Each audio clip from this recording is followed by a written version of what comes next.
उद्यापासून विधिमंडळाच्या बजेट सेशनला सुरुवात होते आणि बजेट सेशन म्हटलं की सगळ्यांचं लक्ष अजितदादांकडे लागून राहायचं, कारण बजेट अजितदादा मांडायचे आणि आता सुनेत्राताईंनी सांगितलं 11वं बजेट त्यांनी मांडली.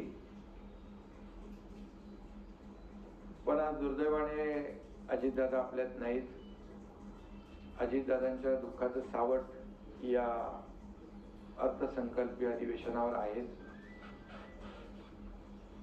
आणि दादांना श्रद्धांजली वाहून अधिवेशनाची सुरुवात करण्याची दुर्दैवी वेळ आमच्या सगळ्यांवर आलेली आहे.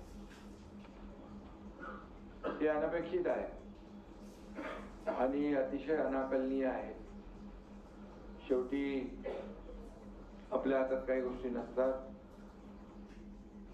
आणि नियतीसमोर आपलं चालत नाही, हेच या दुर्घटनेवरून सिद्ध झालेलं आहे. आणि सुनेत्राताई आहेत, आम्ही दोघंही त्यांच्या पाठीशी आहोत. आमचं अख्खं मंत्रिमंडळ आहे, सर्वजण त्यांच्या सोबत आहोत.